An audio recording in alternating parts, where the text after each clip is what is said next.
Hello बच्चों, welcome to the YouTube channel genius commerce academy यानी कि जीसीए। आज की क्लास में हम लोग जानेंगे कैश फ्लो स्टेटमेंट का एक आइटम है जिसका नाम है प्रोविजन फॉर टैक्स।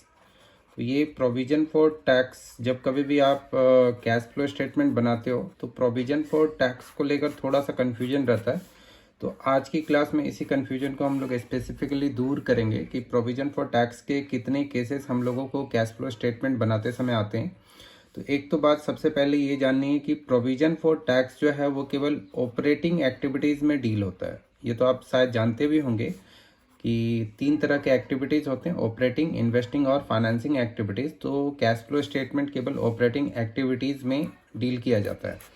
अब जो प्रोविजन फॉर टैक्स है उसके 3 केसेस हो सकते हैं। जब कभी भी आप कैश फ्लो स्टेटमेंट बनाएंगे तो उसमें जो ऑपरेटिंग एक्टिविटीज़ आप बनाएंगे तो उसमें प्रोविजन फॉर टैक्सेस आएगा।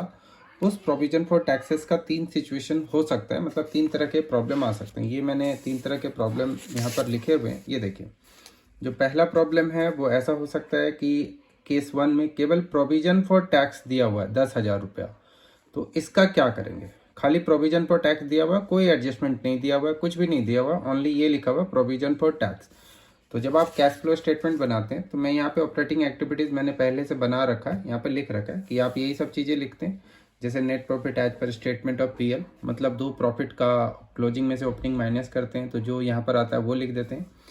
फिर आप ऊपर प्रोविजन फॉर टैक्स लिखते हैं, ट्रांसफर टू जनरल रिजर्व लिखते हैं, डिविडेंड लिखते हैं, और फिर आपके पास आंसर आता है profit before tax and extra ordinary item.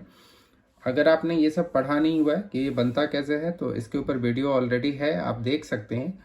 और ये मैंने बस आपको प्रोविजन फॉर टैक्स समझाने के लिए ये पहले से लिख रखा है। तो अगर आपको पूरा डिटेल जानना है तो ऑपरेटिंग एक्टिविटीज़ कैसे बनाते हैं उसको आप पहले देख लीजिए, उसके बाद फिर ये आपको समझ में आएगा क्लास।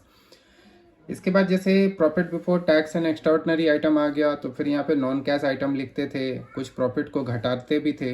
तो फिर हमारे पास profit before changes in working capital आता था, फिर डिक्रीज इंक्रीज वगैरह करते थे। तब जाकर हम लोग यहाँ से क्या करते थे कि कैश जनरेटेड फ्रॉम ऑपरेशन आता था, उसमें से इनकम टैक्स पेड करते थे। तो ये जो इनकम टैक्स पेड है और एक जो ये प्रोविजन फॉर टैक्स है, तो इसमें क्या लिखना है ये थोड़ा सा कन्फ्यूजन रहता है। इसी कन्फ्यूजन को आज की इस वीडियो में हम लोग दूर कर रहे हैं। तो अगर केस 1 है कि केवल प्रोविजन फॉर टैक्स दिया हुआ है 10,000 रुपया और कोई भी एडजस्टमेंट नहीं दिया हुआ है, तो ऐसे केस में यही 10,000 रुपया जो है यहाँ भी आएगा, यही 10,000 रुपया यहाँ भी आएगा। आपको कुछ ज़्यादा चेंजेस लेकर नहीं आने हैं। तो जैसे यहाँ पर मैं लिख देता हूँ 10,000 रुपया, और यहाँ भी मैं लिख देता हूँ ये जो है ये आपको दिख रहा होगा, ये 10,000 रुपया। ये कौन से सिचुएशन में करेंगे?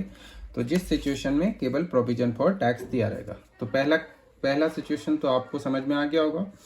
दूसरा सिचुएशन ऐसा रहता है कि 2 सालों का प्रोविजन फॉर टैक्स दिया रहता है, 2 ईयर्स का। जैसे 20-21 का दिया हुआ है, 21-22 का दिया हुआ है, तो ये प्रीवियस ईयर का है और ये जो है ये करेंट ईयर का है, ठीक है ना। आपके बुक में हो सकता है उल्टा दिया हो कि 2021-22 इधर दिया हो, 2020-21 इधर दिया हो, तो ये ध्यान रखिएगा आप। तो ये जो है ये प्रीवियस ईयर है और ये जो है ये करेंट ईयर है। तो इसमें अगर सेकंड सिचुएशन ऐसा है कि प्रोविजन फॉर टैक्स लिखा है लेकिन 2 अमाउंट दिए हुए हैं, तो आप ये ध्यान रखिएगा कि जो करेंट ईयर का अमाउंट है उसको आपको ऊपर ऐड करना है। यानी कि यहाँ पर आपको जो करेंट ईयर का कौन सा है अमाउंट 50,000, ये 50,000 यहाँ पर आ जाएगा। और जो प्रीवियस ईयर का अमाउंट है 30,000, प्रीवियस ईयर यानी कि इस साल से पहले, उसको हम लोग ये मान के चलेंगे कि इसको हम लोगों ने क्या किया, यहाँ पर पे कर दिया। तो यहाँ पर 30,000 लिखेंगे। इसका ये मतलब हुआ कि ये वाला आइटम जो है ये ऐड हो जाएगा और ये वाला आइटम लेस हो जाएगा। यहाँ तक तो क्लियर हो गया होगा। इसके बाद जो थर्ड सिचुएशन है उसमें आते हैं। थर्ड सिचुएशन में जैसे आप देखिए कि प्रीवियस ईयर का 50,000 है, करंट ईयर का 30,000 है, लेकिन इसके साथ एक एडजस्टमेंट दे दिया, टैक्स पेड दे दिया। तो ऐसे केस में आपको फिर एक अकाउंट बनाना पड़ जाएगा। उस अकाउंट का नाम है प्रोविजन फॉर टैक्स अकाउंट, जो कि बहुत आसान होता है। ये वर्किंग नोट में आपको एक अकाउंट बनाना पड़ेगा। इसको आप स्टार्ट करेंगे यहाँ से। जैसे यहाँ पर लिखेंगे बाय बैलेंस ब्राउट डाउन, और यहाँ पर लिखेंगे टू बैलेंस कैरेट डाउन, और यहाँ पर लिखेंगे by SPL statement of PL। ये जो है ये प्रोविजन बना, प्रोविजन मेड यहाँ पर आएगा। और ये जो है ये टू बैंक आ जाएगा, टू बैंक का टू बैंक अकाउंट का मतलब हो गया कि हमने टैक्स पेड किया, यहाँ पर यह आ जाएगा। इस अकाउंट की खासियत यह है कि इसमें केवल 4 ही चीज़ आते हैं। तो अब अगर इस सिचुएशन से हम लोग इस अकाउंट को बनाते हैं तो बहुत आसान है। जैसे देखिए ओपनिंग बैलेंस ये है, तो यहाँ पर हम लोगों ने 30,000 लिख दिया। क्लोजिंग बैलेंस इधर है, तो ये हम लोगों ने लिख दिया। आपके बुक में हो सकता है उल्टा भी दिया हो, ये ध्यान रखिएगा। टैक्स पेड यहाँ पर है तो ये लिख दिया। और बहुत आसान है, 50 और 20 70,000 होता है। 70,000 में से 30,000 माइनस किया तो 40,000 आया। अब देखिए ये जो आइटम है ये आइटम क्या हो जाएगा, तो ये आइटम हो जाएगा प्लस, और ये जो आइटम है ये क्या हो जाएगा माइनस। कहने का ये मतलब है कि ये प्रोविज़न बना, तो इसको जो प्रोविज़न बना है इसको यहाँ पर लिखेंगे। ये जो प्रोविज़न 40,000 बना इसको यहाँ पर लिखेंगे, ठीक है। और इस सिचुएशन में ये जो टैक्स पेड है वो कहाँ पर लिखेंगे, तो वो नीचे लिखेंगे। यहाँ पर टैक्स पेड 40 नहीं 20,000 है, यहाँ पर टैक्स पेड लिखेंगे, ठीक है। तो कुल मैंने बताया कि प्रोविजन फॉर टैक्स पे 3 तरह की सिचुएशंस हो सकते हैं। पहला सिचुएशन ऐसा रहेगा जहाँ पर प्रोविजन फॉर टैक्स दिया रहेगा केवल, तो इसी को हमें ऐड भी करना है, इसी को हमें लेस भी करना है। दूसरे सिचुएशन में जो है प्रोविजन फॉर टैक्स 2 साल का दिया रहेगा, तो ऐसे केस में जो प्रीवियस ईयर का है, प्रीवियस ईयर ठीक पहले वाले ईयर का जो रहेगा, यानी कि 2020-21 वाला है, जैसे 21-22 है तो ये करंट ईयर होगा, ये वाला लेस करेंगे और ये वाला क्या करेंगे ऐड कर देंगे। ये मान के चल रहे हैं यहाँ पर कि इतना हमने प्रोविजन बनाया जिसको अगले साल पे किया जाएगा, और ये हम टैक्स पे कर चुके हैं।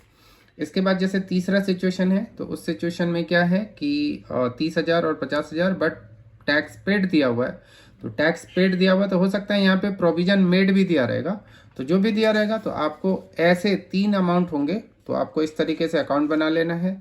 इसमें बैलेंस बीडी में ओपनिंग बैलेंस, यहाँ पर क्लोजिंग बैलेंस। इसके बाद अगर टैक्स पेड दिया हो तो यहाँ लिख दीजिए, अगर प्रोविजन मेड दिया हुआ है क्वेश्चन में तो यहाँ लिख दीजिए। इन दोनों को जोड़कर फिर ये घटाएंगे तो ये आ जाएगा। तो इस अकाउंट को जब आप बैलेंस करेंगे पूरा का पूरा तो ऑटोमेटिकली ये 70,000 है, ऑटोमेटिकली आ जाएगा। तो देखिए ये वाला जो अमाउंट है ये अमाउंट माइनस होता है, माइनस सबसे नीचे होगा, और ये जो अमाउंट है ये प्लस होता है, प्लस सबसे ऊपर होता है। मतलब ऑपरेटिंग एक्टिविटीज जब आप बनाते हैं तो सबसे ऊपर एक बार प्रोविजन फॉर टैक्स ऐड करते हैं और इनकम टैक्स माइनस करते हैं। तो आज की इस वीडियो में हम लोग इतनी ही चर्चा कर रहे हैं अभी, फिर आगे और भी अगर आपको कोई डाउट होगा तो उस पर मैं वीडियो बना दूंगा। आज की इस वीडियो के लिए इतना ही। Thanks for watching the video, we will continue in next class. Thank you so much, good bye.